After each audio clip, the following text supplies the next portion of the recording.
we've seen this before, haven't we? Isn't that another? I think they said it well. Botched is the buzzword of this game. How in the name of God did the Bears not stop the clock, not come away with at minimum a field goal attempt without trying to tie the game at the end there? That is that's one for the record books, guys. I don't know what to say about it. Yeah, I don't know what the hell they were doing. I don't know how you don't take the time out there. Like, your receivers are all the way down the field. You can tell your quarterback is discombobulated. The whole offense is discombobulated. Once they're standing trying to make the call, you have to take the time out. You have to take the time out and try to get a quick pass and kick the field. You got to do something. You can't just stand there on the sideline and let the time run out with a timeout with the game on the line. I don't even understand what just happened. I really don't. Yes, we do. Olin, Olin, we do. We've seen this story. We have seen this story. So I'm not surprised. I'm really not. I mean, I think anybody knows coaching 101, you would take a timeout there, but we've seen this story week in and week out. In these last couple weeks, the clock management, the game management, the call management, whatever you want to say it is, has been horrendous. It's another one-score loss.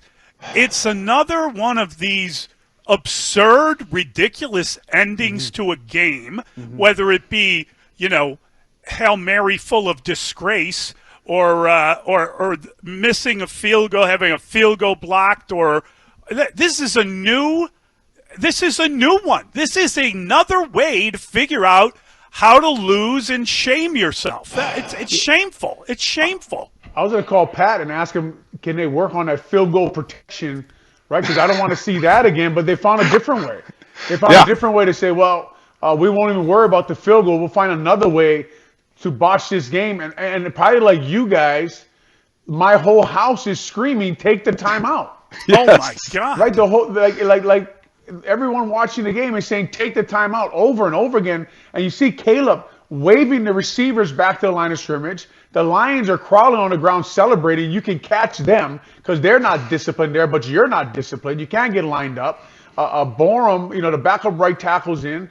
Looks like they're going to run a quarterback draw or something, and the end just comes free. I don't know, that you have to rewatch it 20 times or 30 to try to figure out what Coach Eberflus is thinking there. You can only save your timeout if you have the option to save it. But if you need to use it, you got to use it. This just sums it up, guys. I said it the pregame, right? I talked about the war. The wins above replacement is in baseball for a football coach. Yes. It's hard to make the equation, but this is another one. This is on him at the end of the game. And if I hear him get on that podium after the game and say, I'm proud of these guys for their grit and determination, I might lose it. That's what he said last week for the Minnesota game. If he says that today, you can't do that. As a head coach, you can't do that. He has to be embarrassed right now. He has to be sitting in his head coaching office back in that locker room and just shaking his head like, what did I just do?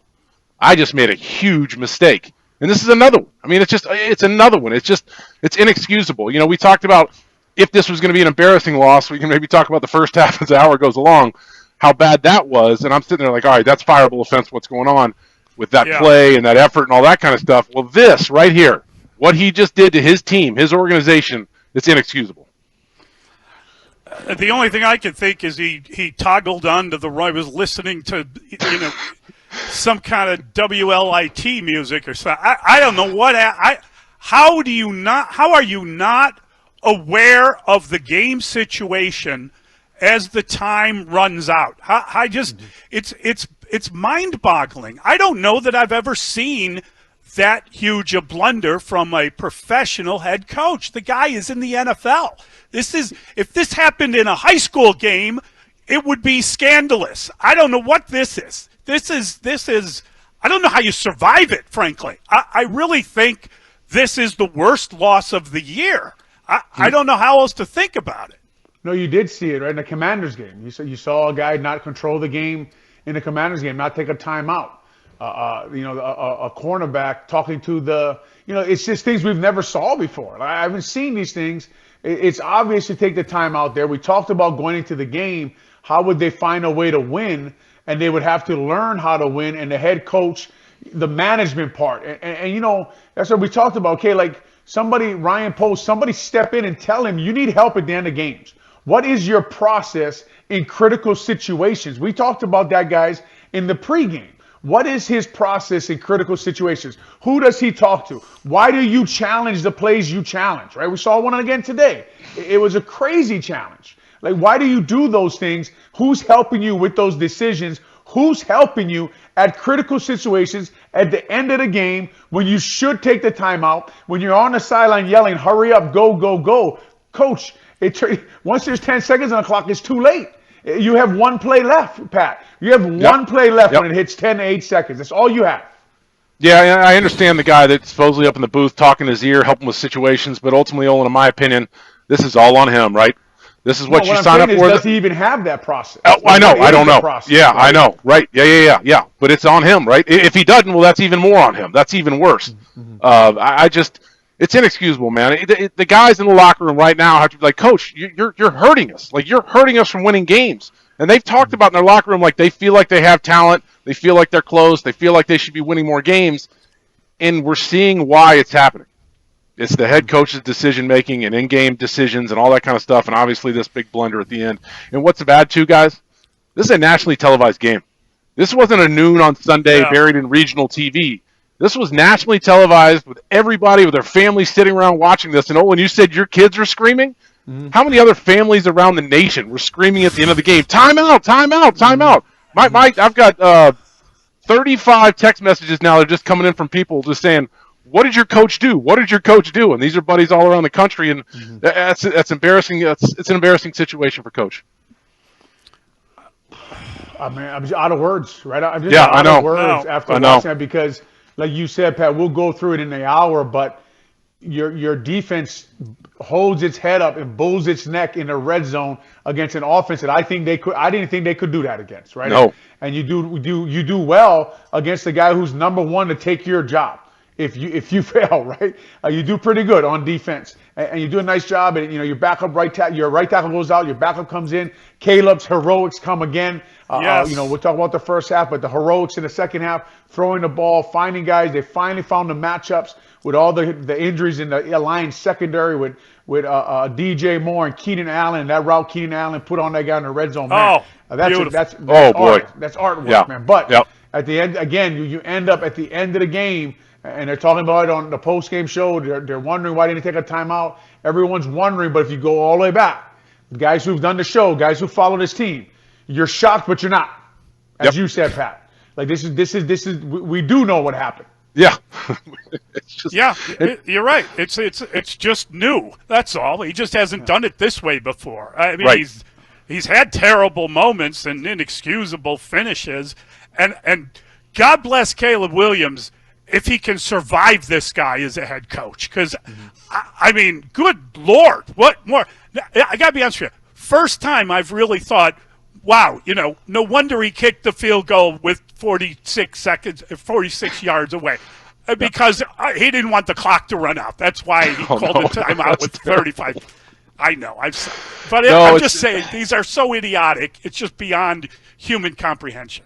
Let me ask you guys this. Is it worse they lost this way? I'm talking about him possibly being fired tomorrow, right? I think everybody's talking about that. They've never fired a Bears head coach, but they got a longer stretch here between games, and that would be the time to do it. What would have been worse to you guys? Losing 52-17 or the way you lost here? 52-17 obviously would be worse because that would mean our young quarterback would be terrible, right? And right, okay. When you're watching that young quarterback play today, I was thinking at one point, Pat, very rare do I think to myself, we have the playmaker, right? We have the guy. Right. I'd rather have Caleb than Golf at this moment. That's what I was thinking when I was watching this game. Wow. They have to be worried about the way this guy is making plays. And it was obvious they were going to the mesh routes. Cole Kmet's got to stop just like planting his feet and blocking people like he's a center in the middle of the field. But other than that, man, I mean, the calls are good. That throw he threw to DJ when Tevin's guy hit him. What a throw, right? What a throw there. Him and DJ Moore, we can put to bed that they don't have chemistry now. And you're just like the whole time you're thinking to yourself, I'm thinking to myself, the storyline is, when will they learn how to win? Yeah. Right? And then we talked about in the pregame, when would the coaches learn how to win? Are they the ones that have to learn how to win football games? And the answer increasingly, guys, is becoming yes. The answer is becoming yes. Like it's on, you hate to put it on someone's shoulders, but it's on the head coach. And we talked about, Pat, would you fire a guy if it was an embarrassing loss? Everybody talked about that. Well, it was an embarrassing loss, man. Yeah, it wasn't a blowaway. Yes, but it was embarrassing. But that's what I mean. Like, it's an embarrassment in a different way, right? Because this falls directly. I mean, 52-17 if it would have been different. But this is a coaching error. This is truly a coaching error. I'm not saying they would go down and convert the first down or get a field goal and all that kind of stuff, but just game management situations. Like you said, Olin, your entire family screaming timeout, the entire country screaming timeout, and he just doesn't know. And you can't do that to the guys in the locker room. My father-in-law was on the couch. He said, "The game's not over." I said, "No, it is. It is over." Like, he couldn't believe. Yeah, right. And I think someone told him, "No, it says final," and he just kept staring at the TV like, "No, it doesn't say final." I'm like, "No, it's not supposed to end that way." They shouldn't let it. I just ran into the office to do the show because I didn't want to talk about it. You know what I mean? Yep. Right. Really an unbelievable stretch of Bears games. Really is with the Commanders. The field goal block, the losing overtime, the lose to the Lions just really is an unbelievable way to keep losing, finding ways. Like we said, Pat, going to the game, we talked to Dave Burkett. We used to say, let the Lions lion. Yep. That right there, if you were listening to our pregame show and you were wondering what we meant by let the Lions lion and now let the Bears bears, the Bears did the Bears right there, and they found a way to lose that game. I remember a game talking about that. Do you remember the one that Peanut had the interception in overtime? It was kind of a close game, and they weren't that good of a team. We were a pretty good team, and we're sitting there, and I'm like, we're going to win this game because the Lions are going to do what they're going to do. And Stafford threw the ball right to Peanut, and he scored. And now we're turned into the darn Lions. And that's just it's depressing to watch. Really not for nothing, and I know this is meaningless, and we got to talk about so many more important things, but the math, whoever their mathematician is, when they go for the 2-point conversion and they don't get it, I was sitting there like, what? Why? And then you come down and you take a 2-point conversion. So you scored 21 points, but you get credit for 20. You could have been at the end of that game with a kick to win it. And maybe that changes your mentality if you're that guy. I don't know. But I mean, I'm very frustrated, clearly, and I know that's a meaningless thing, and we got to get into whatever they called on Keenan Allen because he got his helmet ripped off, and then Tevin Jenkins is playing Rock'em Sock'em Robots. I think the guy's head fell off at one point, and Kindleville were there to the rescue. What happened in the end of that game? How do you not tie that game? They should be in overtime right now. They should be. They should be in overtime, yeah. Yep. Go ahead, Pat. Sorry. Yep. And then I'm just going to say, it's just at least we can say the Bears have been entertaining. Disappointing, but entertaining, right? It's just been you didn't know what was going to happen. And Olin, you texted, like, I hope they get a win here. And you did. I'm like, just get a win. Let's be completely wrong. I want the entire country to be wrong about our predictions, all that kind of stuff. Let's feel good for a week. And then they go out and just make it more embarrassing than you thought they could do. I mean, it's just you fight back. And, again, if I hear that, I like their pride and grit or whatever he said last week. If I hear him say that in the postgame about this game, it's ridiculous. You can't do that. This is just so disappointing. Yeah, 4th and 4, right? You get that penalty on Cole Kmet, and then we get the penalty on Vildor. Then they go back, and then we get a penalty on Tevin Jenkins, who was struggling with the bull rush all game. Yeah. Saw it right off the bat, right? And then like a weird sack on Caleb. I don't know if that was a quarterback draw or what they were trying to do there. Just like Borum didn't get out of his stands. And then, from there, I mean, that play went off, I think, with almost 36 seconds. And with 36 seconds, you get sacked, and the game's over, right, after the next play. And we don't even throw it to the end zone. Like that's how unorganized and discombobulated we looked, that we didn't even have an idea. Not only do we not have a chance to kick the field goal, we didn't even have a chance to throw a Hail Mary to the end zone to try to win the game. Yep. Wow. It's just too unorganized. I mean, that goes back to situational football I talked about last week, right? I'm looking at the play sheet here. 36 seconds to go with one timeout, and you take that sack. That's situational stuff you do in OTAs, you do in training camp, you do in during all the offseason, you do it every Thursday. And that's also what the coaches do during the offseason when players aren't out on the field. They talk about situational ball, and that's your job as a head coach, special teams coach, offensive coordinator, whatever it is, to help figure that out and just see it just be bungled like that is I keep trying to figure out adjectives to describe it. It's baffling that you can't understand the 36 seconds with one timeout to go and all you need is a field goal. How you deal with that? All right. What if we get a sack? What if he stays in bounds? All those different situations should be discussed and understood, and your head coach should be the one that should be able to process all that. Mm-hmm. And what like you're saying is, gosh, we're texting each other saying, gosh, they could win this game. Yes. Like it'd be great to get a win here, right? And the defense comes out in the second half and plays a great half, and so does the offense. And that is coaching too, right? That's coaching adjustments going against this coaching staff that people are raving about, right? I think Aaron Glenn's unit is only given up 11 points in the second half in like 4 games. Yes. Right, but Thomas Brown comes out, makes adjustments. Caleb works the pocket, starts throwing the ball down the field. I mean, a lot of passing, but you're down by so many points, right? And our defense decides they're going to give this Lions vaunted offense that when I watch, I gave them no chance to stop. Yeah. No chance at all. And they did. They stopped them. And just at the end of the game, again, clock management. Again, I don't know, weren't they in field goal range before all the penalties? Yes. It just is kind of, it's crazy to watch this team find ways to lose. And again, I guess they're just trying to get me to my 100th loss as an analyst. As an analyst. In 10 years, right? They're trying to get me to the record. Wow. I think they'll give me a jacket. I have my Bears 100 jacket on. Maybe that means Bears 100 loss. Well, we don't want that. They were down to the 25-yard line with 46 seconds to go. Yes. Yeah. I mean, And you end up, how do you not end up at He's least going to come out and say, overtime? you guys all wanted more yards. I went for it. Oh, yeah. That's what they come There out and say. You guys all wanted more yards. Man. I guess Twitter has like blown up, and I don't mean in a good way. I mean it's like ceased to exist. It just completely disintegrated with a giant Bears loss thanks to Matt Eberflus.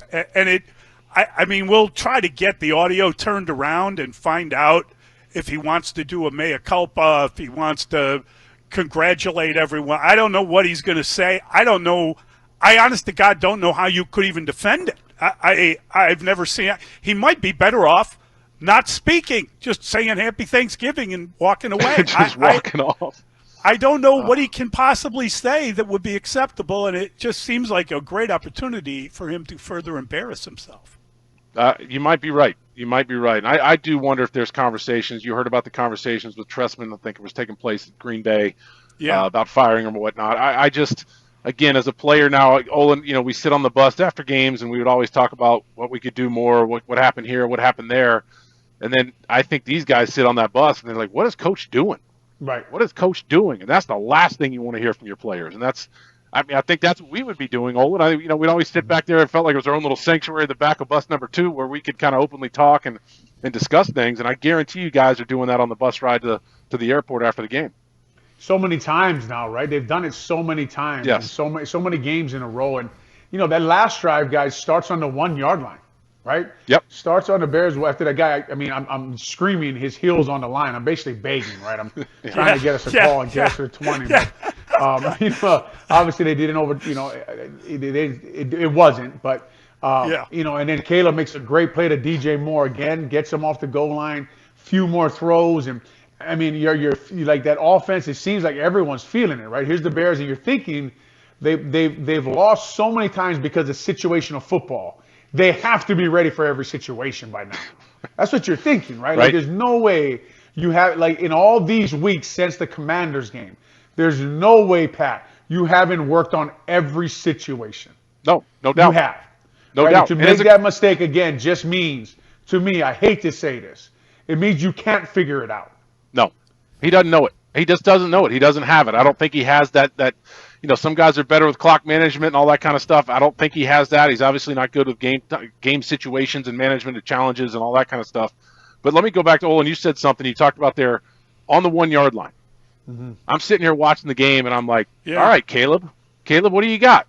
Right? And I had confidence in him. And when's the last time we've had that in a quarterback? Yeah, I had some confidence in him. And that's encouraging. I will say that. I got to bring that out, that I'm a little encouraged in that I remember, like, this kid might do something. Well, he did. He unfortunately took that, the draw sack or whatever, but he got him in a position to score, and his head coach fails him in another time of a chance to win a game. I'm rethinking the post game. I think he should come out and resign in shame. I think that would save everyone a lot of hassle. Everybody would be thankful. You're just interested in. I would love. We'll never. Well, with this team, we might, right? With how much everyone talks, I would love to get to the bottom of their process in those situations, because I'd like to get to the bottom of it, because it doesn't work, right? Yeah. Like I would love to ask Ryan Poles and Coach Eberflus and whoever else is in the decision making in the building, what is your guys' process in critical situations in games? Who is there saying, okay, we have one timeout? You know, Caleb, he gets sacked. There's a couple times in there, like they almost had a delay game, took a timeout because he was peeling himself off the ground. He was getting hit a lot late in their game, but he was getting hit. You could tell his knee was bugging him from that one shot. He got hit later in the game. Yeah. They had to take delay of games, a timeout to not get delay of games. They were slow getting back. At what point, who is the conversation between Coach Eberflus and who is it? Who are we having conversations with when you throw the red flag? When you have to call timeout against Commanders, Pat? Who is it that, I don't need to know who. I just want to know if there is a process of collaboration that we keep hearing about. Well, I'll just tell you this real quick. The 4 special teams coaches I had with the Bears, that's their job as well in the 2-minute drill, to help the head coach through that situation. They're always clicking through the headset, helping them get through that. And then I think there's also should be somebody else in the booth to be a little bit further than that to help them out. But that's the way it's been when I was there. You know, it was 11 years ago that I played, but it's normally the special teams coach is in the ear trying to remind him of situations. And that's what I've always seen in my career.